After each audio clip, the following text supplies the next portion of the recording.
Today, bags are packed at this University of Oklahoma fraternity house. We don't have any room for racists and bigots at this university. I'd be glad if they left. OU's president minced no words, telling Sigma Alpha Epsilon members they were unwelcome after this video released Sunday showed unspeakable bigotry. Cell phones captured this racist chant, sung loudly by at least some members of the fraternity chapter while riding a bus to a party.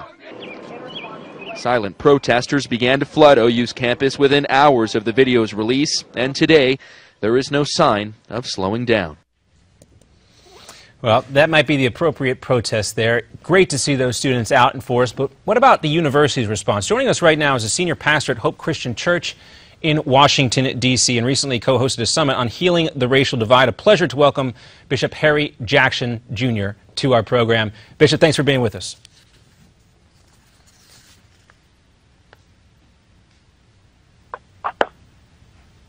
Bishop,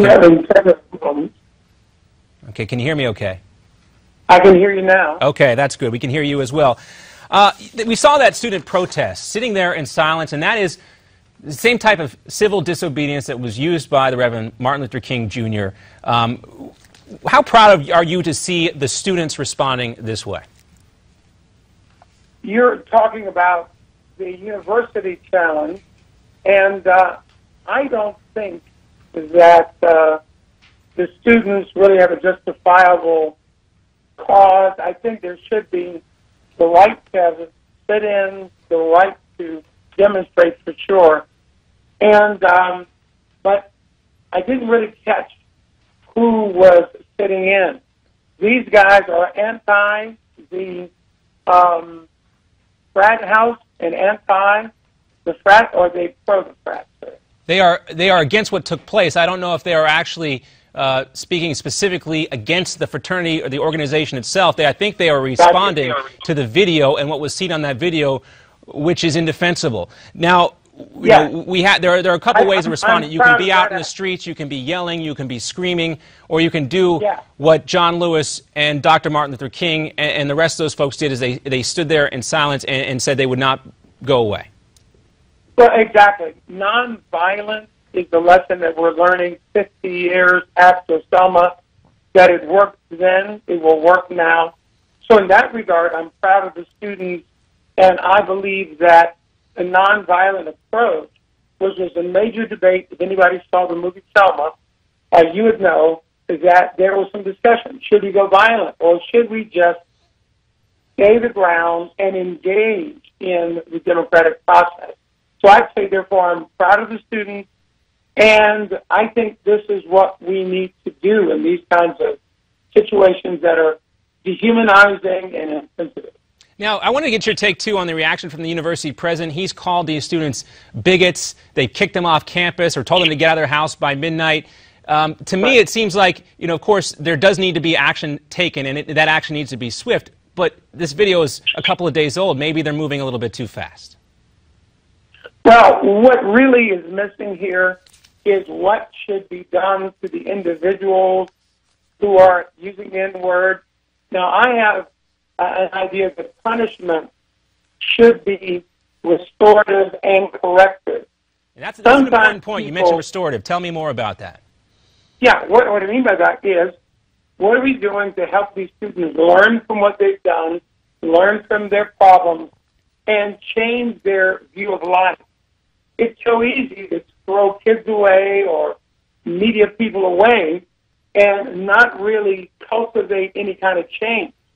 So I believe that what we should be is for stopping these kinds of incendiary incidents from happening, yes, but we should be modeling how to change the course, change the narrative, and help people like this come to their senses, take responsibility for what they've done.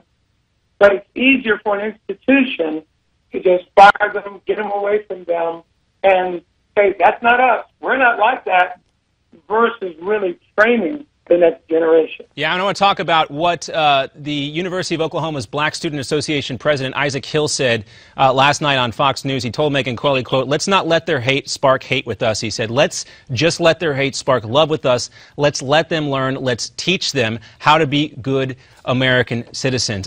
It's profound.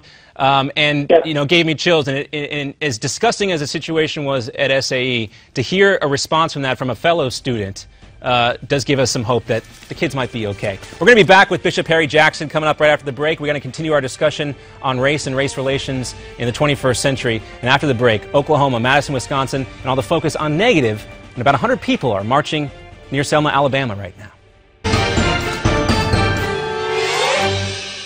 What could more profoundly vindicate the idea of America than plain and humble people, unsung, the downtrodden, the dreamers not of high station, not born to wealth or privilege, not of one religious tradition, but many, coming together to shape their country's course? What greater expression of faith in the American experiment than this? What greater form of patriotism is there than the belief that America is not yet finished, that we are strong enough to be self-critical, that each successive generation can look upon our imperfections and decide that it is in our power to remake this nation to more closely align with our highest ideals?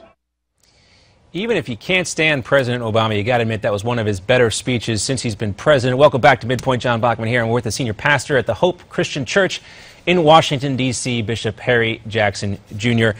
I got chills from hearing the speech. I'm on record, Bishop, of saying some things about President Obama that I've criticized his foreign policy, but this was a phenomenal speech. Well, I would agree. I think that it did give a sense of vision.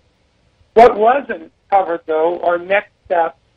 So I think it was great from a political point of view. My challenge is that if King were here today, he would want to see an improvement, ironically, in the education environment. That there be educational reform. Many of our black kids simply can't read. If you can't read, you can't lead. If you can't lead, you're often going to get in trouble with the law, etc. There's also economic development problems in urban America. And third and finally, criminal justice reform in terms of sentencing, bail problems, after prison care. Many of these things have to be addressed if the racial divide that we are seeing manifest now is going to be healed. Ultimately, some clear steps of leadership and action have to be taken. So that was my only criticism. I think it was a great speech. Many people don't realize, and you can just break in any time with me, though, that there are 3 marches that took place from Selma to Montgomery. The first, 50 people were beaten. Governor Wallace said, "You can't come." The second happened 2 days later. It happened March 7th, then March 9th. And a minister from Boston was beat so badly he died a couple of days after that. President Johnson gave a major speech calling for the Voting Rights Act of 1965. And then the third time the march happened, King was involved from March 21st to March 25th, and then the speech from the steps. So it was quite an ordeal. And their journey there showed the power of nonviolence, the power of their own suffering on behalf of America. But it also showed that America had a conscience, because when white Americans saw the problems that black people had, it really did something to the psyche, the heart of America, and the action, the Civil Rights Act of 1965, was a response, a compassionate response, as people viewed on national television these 3 attempts to cross the bridge and to move to Montgomery. You mentioned nonviolence. We see Jimmy Lee Jackson there, one of the folks who was there at Selma. I heard John Lewis give his account of being there at Selma. He was on The Daily Show with Jon Stewart last night talking about those Alabama state troopers saying, "You will not walk any further. You are ordered to stop." And then the billy clubs came out and they started getting hit. But what was important after that fact, or what was important after a milkshake got dumped on somebody's head after a protest at a lunch counter, is that they did not respond other than with silence and nonviolence. Well, that was really it. That was a strategy.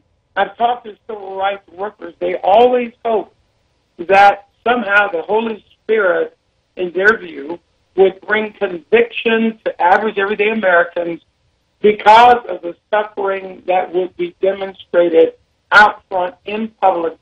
And I think that's really what happened.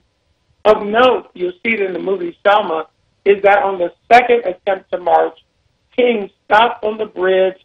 He felt there was going to be a trap on the other side. And although he wanted to put people, at risk of being persecuted and challenged, he didn't want to senselessly waste people's lives. So it was very courageous of MLK to say, I don't feel right on that second march, let's go back. And later on that same evening, James Reed, a white minister from Boston, was actually beat to death. So his concerns were grounded. Nonviolence shows a lot of discipline. Yeah, we've come a long way. It's been 50 years, a long way to go still. Bishop, thank you so much for your time, sir. A pleasure to speak with you about Selma and the rest. Thank you for having me. It's our pleasure, as always. More to come here on MidPoint. Former Secretary of State Hillary Clinton expected to take questions about her private email account. Stay tuned. We'll be covering it live. We're back with more here on MidPoint right after this.